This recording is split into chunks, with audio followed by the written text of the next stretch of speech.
कड़कड़ाती सर्दी पड़ रही थी। अभी शाम के लगभग 6 बजे थे। विपुल अपने दोस्तों के साथ सिनेमा हॉल से बाहर निकला। क्या हुआ विपुल, रुक क्यों गए? अरे यार, जूतों में मिट्टी लग गई है। आज जरा वो सामने पॉलिश वाला बैठा है, उससे जूते पॉलिश करवा लेता हूँ। ए पॉलिश वाले, मेरे जूतों पर मिट्टी लग गई है, जरा अच्छे से चमका देना। लाओ बेटा, मैं अच्छे से पॉलिश कर दूंगा। एक सेकंड, ये बेटा किसे बोला है? तुम जूते चप्पल ठीक करने वाले भी रिश्तेदार बनकर ज्यादा पैसे ऐंठने की सोचते हो। जल्दी से पॉलिश कर दो। वैसे यार रोहित, सामने गर्मा गर्म भुट्टे का ठेला देखकर मुंह में पानी आ रहा है यार। ये कड़ाके की सर्दियों का अलग ही मजा है ना। बढ़िया बढ़िया स्वेटर और जैकेट पहनो। सर्दियों में खाने पीने की गर्म गर्म चीजों का आनंद ही कुछ और है। जा जरा ठेले वाले से 2 गर्म गर्म भुट्टे लेकर आ जा। ये जूते पॉलिश हो गए हैं। तुम लोग जितना मर्जी कमा लो, रहोगे भिखारी ही। ठंड लगती रहेगी पर अपने लिए एक स्वेटर नहीं खरीदोगे। यही फटी चादर लपेटे फुटपाथ पर ही पड़े रहते हो। लाओ जूते दो, ये लो 5 रुपए। 5 रुपए? पर इन जूते पॉलिश के तो 20 रुपए हुए। आपने डबल पॉलिश लगाने को बोला था। दिमाग खराब है क्या है? 20 रुपए? 2 रुपल्ली की तेरी पॉलिश की डिब्बी नहीं है और 20 रुपए मांग रहा है। ये 5 रुपए रखने हैं या ये भी वापस जेब में डाल लूं? बेचारा बूढ़ा मोची क्या कहता, चुपचाप 5 रुपए रख लेता है, क्योंकि उसे अपने परिवार का गुजारा करना था और उसके लिए उस 5 रुपए की बहुत बड़ी कीमत थी। विपुल अपने दोस्त के साथ गाड़ी में बैठकर चला जाता है। वो एक अमीर लड़का था, उसके दिल में किसी गरीब के लिए दया नहीं थी। उस बूढ़े मोची का नाम रामेश्वर था। वो अपने घर पहुँचता है। क्या बात है मालती, किशन अभी तक घर नहीं आया? बस आते से अपने पोते का जब तक मुंह न देख लो तुम्हें चैन नहीं आता। क्या करूं मालती, बेटे बहू के गुजर जाने के बाद किशन हम दादा दादी की जिम्मेदारी है, पर हम उसके लिए कुछ नहीं कर पा रहे। दद्दा, फिर आपने अपना मन खराब कर लिया। जाओ, मैंने आपसे बात ही नहीं करनी। किशन, अरे तू नाराज क्यों होता है? अच्छा ले, मैं मन नहीं खराब कर रहा। आजा, दोनों साथ में रोटी खाते हैं। दद्दा, अब तो मैं 12वीं पास कर चुका हूँ। अब तो मैं भी कुछ वक्त में नौकरी करना शुरू कर दूंगा, फिर हमें कोई चिंता नहीं रहेगी। बस तू पढ़ लिख जाए और तू जीवन में कुछ बन जाए, हमारी तो यही इच्छा है बेटे। दद्दा, मैंने वो ओबीसी का फॉर्म जमा किया था ना, उसके आधार पर मुझे एक कॉलेज में दाखिला मिल गया है। ये तो बहुत अच्छी बात है बेटा, मैं तेरे लिए बहुत खुश हूँ। अगले दिन किशन कॉलेज पहुंचता है। उसका ओबीसी के तहत अच्छे कॉलेज में नाम आ जाता है। विपुल भी उसी कॉलेज में पढ़ता था। यार विपुल, आज ठंड कुछ ज्यादा नहीं हो गई है? तेरा ओवरकोट तो बहुत बढ़िया लग रहा है। बढ़िया कैसे नहीं होगा, डैडी विदेश से लाए, यहाँ के हिसाब से पूरे 50,000 का ओवरकोट है। ओए, अंधा है क्या है? दिखाई नहीं देता? सारी कॉफी मेरे कोट पर गिरा दी, तू नहीं बचेगा। जी मेरी गलती नहीं है, वो कुछ बच्चे अचानक से बास्केटबॉल लेकर भाग रहे थे, वो टकराए तो आप पर गिर गई। देहाती गवार लड़के, तुझे पहले तो इस कॉलेज में नहीं देखा? अरे विपुल, ये कुछ गरीब बच्चों को जो हमारे स्कूल में हर साल दाखिला मिल जाता ना, ये उन्हीं में से एक है। अच्छा, गरीब वर्ग के लोग जिन पर कॉलेज दया करके एडमिशन दे देता है। शायद इसने कभी ओवरकोट तो क्या, एक ढंग का स्वेटर भी नहीं पहना होगा। स्वेटर में एयर कंडीशनर भी लगा रखा है। इसके स्वेटर में ये छेद देख, ये इसीलिए बने। स्वेटर में छेद वाला डिजाइन तो पहली बार देखा है। चल यार रोहित, कैंटीन से टमाटर सूप पीने चलते हैं। गरम गरम टमाटर सूप का अलग ही मजा है ठंड के दिनों में। चल। किशन क्लास में आ जाता है। वो विपुल की बातों पर ध्यान नहीं देता। एक दिन किशन कॉलेज से घर की ओर जा रहा था, तभी उसने देखा विपुल किसी लड़के की पिटाई कर रहा है। तेरी हिम्मत कैसे हुई अपना अमरूद का ठेला मेरी गाड़ी के आगे से निकालने की? तुझे पता है मैं कौन हूँ? मेरे डैडी एक जाने माने बिजनेसमैन है। अगर मैं चाहूँ तो तेरी रोजी रोटी अभी बंद करवा सकता हूँ, फिर भूखा मरना। भैया, वो सड़क पर जाम है, इसलिए ऑटो वाला तेजी से निकल रहा था आगे। मैं तो बस उसे जगह दे रहा था। मैंने जानबूझकर आपकी गाड़ी के आगे ठेला नहीं किया। एक तो गलती करता है, ऊपर से जुबान लड़ाता है? गरीब कहीं का। बात तो तुझसे हो नहीं रही, ठंड में ठिठुर रहा है और मेरे सामने खड़ा होगा। पहले मेरे सामने खड़े होने की औकात तो बना ले।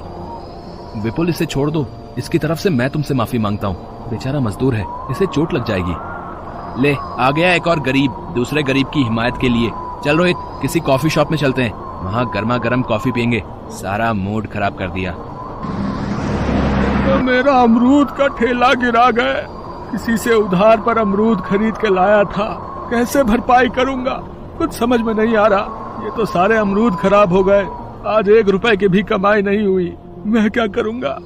बेचारे गरीब ठेले वाले के सारे अमरूदों का नुकसान करके विपुल अपनी राह चला गया। क्या मिला किसी गरीब का नुकसान करके? मैं इस बेचारे के लिए कुछ भी नहीं कर सकता। काश मैं इसकी मदद कर सकता। शुक्रिया भैया, आज आप नहीं होते तो वो मुझे जान से ही मार देता। तुम ठंड से कांप रहे हो, ये स्वेटर पहन लो। किशन अपना स्वेटर ठेले वाले को पहना देता है। किशन गरीबी का दुख जानता था, इसीलिए उसे इस बात का एहसास था। वो उस ठेले वाले की मदद करना तो चाहता था, पर उसके पास खुद ही पैसे नहीं थे। विपुल को जरा सा भी दुख नहीं था कि भरी सर्दी के दिनों में एक गरीब बेचारा पुरानी फटी कमीज पहनकर अपने घर से कमाने के लिए निकला है। परिवार को पालने के लिए उसके पास अमरूद के ठेले का ही सहारा था, जिससे वो कमाई करके 2 वक्त की रोटी जुटा पाता। पर उसने उसका सारा नुकसान कर दिया था। किशन घर पहुंचता है, तभी रामेश्वर भी आ जाता है। किशन, तुम्हारा स्वेटर कहाँ गया? सुबह तो तुम पहन कर गए थे। दद्दा, वो किसी ठेले वाले को बहुत ठंड लग रही थी, वो ठंड से कांप रहा था तो मैंने उसे दे दिया। किशन बेटा, तेरे पास तो एक ही स्वेटर था बेटे। कोई बात नहीं, ये ले, तू ये स्वेटर पहन ले। आज जब काम पर गया था तो वहाँ पर कोई बड़े सेठ स्वेटर और कंबल बांट रहे थे, तो उन्होंने मुझे ये एक स्वेटर और कंबल दिया। भला हो उन सेठ का। अब ये स्वेटर तुम्हारे काम आ जाएगा किशन। पर दद्दा, तुम्हारे पास भी तो कोई स्वेटर नहीं है ना, ये स्वेटर तुम पहन लो। अरे मेरे पास तो वो काली जैकेट है जो पिछले साल मिली थी, मैं तो वही पहन लूंगा, वो बड़ी गर्म है। तू ये पहन ले बेटा। रामेश्वर को स्वेटर और कंबल मिलना इत्तेफाक नहीं था। बहुत लोग होते हैं जो मदद के लिए सदैव आगे रहते हैं, और ये अच्छी कोशिश है कि किसी को ठंड में कंबल और स्वेटर बांटना बहुत ही पुण्य की बात है। किशन ने गरीब ठेले वाले को स्वेटर दिया और बदले में भगवान ने सेठ के रूप में पहुंचकर रामेश्वर को एक नया स्वेटर दे दिया। अगले दिन जब किशन कॉलेज पहुंचता है, डॉक्टर ने बताया है विपुल को ठंड लग गई है और जिसकी वजह से उसकी तबीयत ज्यादा बिगड़ गई है, और अगले 10 दिन बाद फाइनल एग्जाम शुरू हो रहे हैं। कितनी भयंकर ठंड पड़ रही है, क्या जरूरत थी इसे रात भर पार्टी में रहने की। ठंडी हवाओं से बीमार पड़ गया ना, और ये तो यहाँ दिल्ली में अकेला ही रहता है, इसके मम्मी पापा तो राजस्थान रहते हैं। अरे विपुल को ठंड लग गई है और वो अकेला रहता है, मुझे उसकी मदद के लिए जाना चाहिए। रोहित, क्या तुम मुझे विपुल के घर ले जा सकते हो? किशन रोहित के साथ विपुल के घर जाता है। विपुल की हालत बहुत खराब थी, वो उठ भी नहीं पा रहा था। उसे बुरी वाली ठंड लगी हुई थी, खांसी, जुकाम, बुखार, सिर में दर्द और आंखें लाल हो रही थी। रोहित, किशन, तुम दोनों। किशन ने कहा कि वो तुमसे मिलना चाहता है, इसलिए मैं इसे लेकर आया हूँ। विपुल, तुम आराम करो, मैं तुम्हारे लिए तुलसी अदरक वाली चाय बना लाता हूँ, और हर 1 घंटे में तुम्हें भाप भी लेनी होगी ताकि ठंड तुम्हारे शरीर से बाहर आ सके। ये अदरक और तुलसी वाली चाय पीकर तो शरीर को बहुत आराम मिला है किशन। तुम मेरे लिए इतना कर रहे हो और मैंने तुम्हारा बहुत अपमान किया है तुम्हारा, फिर भी तुम मेरे लिए आए हो। बस ज्यादा मत बोलो और सोने की कोशिश करो, तब तक मैं तुम्हारे लिए गरम गरम खिचड़ी तैयार करता हूँ।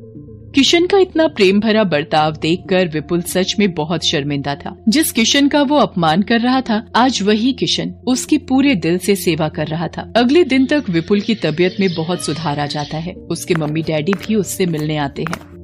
मम्मी, ये किशन है। आज इसी की वजह से मेरी तबीयत में बहुत सुधार आया है, वरना मुझे तो कुछ पता ही नहीं था कि ठंड लगने पर क्या करना चाहिए। मैं तो वही स्वेटर और जैकेट पहनकर ठंड को रोकने की कोशिश कर रहा था, पर इसने मुझे तुलसी अदरक की चाय और गरम गरम खाना खिलाकर मेरी तबीयत में सुधार ला दिया। ये बहुत अच्छा है मम्मी। किशन से मिलकर विपुल के मम्मी पापा भी बहुत खुश होते हैं। कुछ दिनों बाद विपुल की तबीयत में बहुत सुधार आ जाता है और वो परीक्षा की तैयारी भी कर लेता है। एक दिन किशन विपुल को अपने दादा दादी से मिलवाने घर लेकर जाता है। किशन के दादाजी को देखकर विपुल को सिनेमा हॉल के बाहर की सर्दी की वो शाम याद आ जाती है और विपुल की आंखों में आंसू आ जाते हैं, जो शायद आज पश्चाताप से भरे हुए थे। Best buddies